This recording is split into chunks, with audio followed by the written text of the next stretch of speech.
இன்றைய முக்கிய செய்திகளை வாசிப்பவர் வி.எம். தர்ஷனா. வீரத்தின் விளைநிலம் விவேகத்தின் உயர்த்தவும், வெல்வத்திற்கு உகந்தவனே, சொல்வளம் மிக்கவனே. பூர்வக்குடியான புண்ணியனே, பாரெல்லாம் உந்தன் புகழே. வெள் அம்புடன் பிறந்தவனும் இங்குண்டு, கண்தானம் செய்த வள்ளலும் இங்குண்டு. மரணிப்பான் என்றும் பெண் கொடுத்தான், பக்தி முக்தியால் முருகனையும் வரவழைத்தான். செய்தார்கள் பல தானங்கள், உயர்ந்தார்கள் பல கூடங்கள். மாபெரும் ஐம்பிரிவாம் கொங்கு நாட்டின் சொந்தமாம், பழமை கண்டவ வேட்டுவ குடியாம். வேடர், வேட்டுவர், காவிலியர், மாவிலியர், பூவிலியர் என்ற பிரிவுண்டு, பிரிவினில் உயர்வுண்டு, செய்தார்கள் பல தொண்டு. அடக்க முடியாத குதிரையை அடக்கினான் இப்பாட்டன், அரிய நாட்டை ஆட்சியும் புரிந்தான். ஒரு நாடு மட்டும் அல்லாமல் இந்தியா முழுவதும் மாபெரும் ஆட்சி புரிந்தவர்களும் இங்குண்டு. பரதன் என்றதனாலே பாரத நாடு என்ற பெயர் வந்தது. ஒரே மணி நேரத்தில் 2 புலி அடக்கிய வீரனும் உண்டு. ஒரே அம்பில் 5 விலங்குகளை கொன்றவனும் உண்டு. இப்படி புகழ்ந்து கொண்டே போகலாம் கொங்கு நாடு வேட்டுவ கவுண்டர்களை. வீர தீர வேட்டுவ கவுண்டர் சொந்தங்களே, அனைவருக்கும் வேட்டுவ டிவியின் சார்பாக ஆங்கில புத்தாண்டு நல்வாழ்த்துக்களை தெரிவித்துக் கொள்கிறோம். தற்பொழுது விரிவான செய்தியை காண்போம்.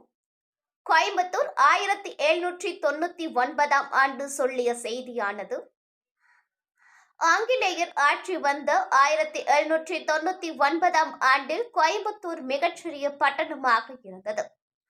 கோயம்புத்தூர் பட்டணம் கிழக்கு மேற்கு அரை நாளிகை வழி, தென்வடல் அரை நாளிகை வழி இதற்குட்பட்ட பிராமணர்கள் முதலாகிய வீடுகள் 2000 வீடுகள் இருந்தது. இது 1803 ஆண்டில் எழுதப்பட்ட ஏட்டு பிரதியின் வாசகம்.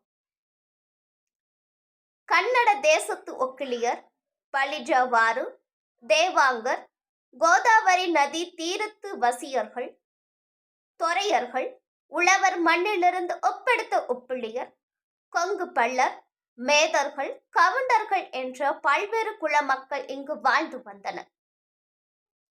கொங்கு நாடு பழஞ்சுவடிகளில் பூவிலியர், காவிலியர், மாவிலியர், வேடர், வேட்டுவர் என 5 பிரிந்து வளர்ந்து பெருகியது என்று குறிப்பிடத்தக்கது.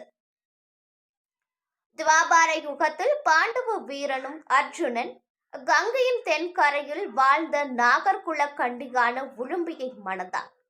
அவர்களுக்கு பிறந்த வீர திருமகன் அரவான் பாரத போருக்கு களபலியாக கொடுக்கப்பட்டார். அரவர், நாகர் என்பது வேடர் குலத்தை குறிக்கும் பெயர்களே.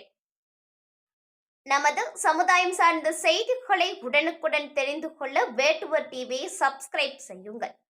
மேலும் நம் சமுதாயம் சார்ந்த செய்திகள் மற்றும் தகவல்கள் வேட்டுவ டிவியில் இடம்பெற தொடர்பு கொள்ள வேண்டிய தொலைபேசி எண் 7888988851.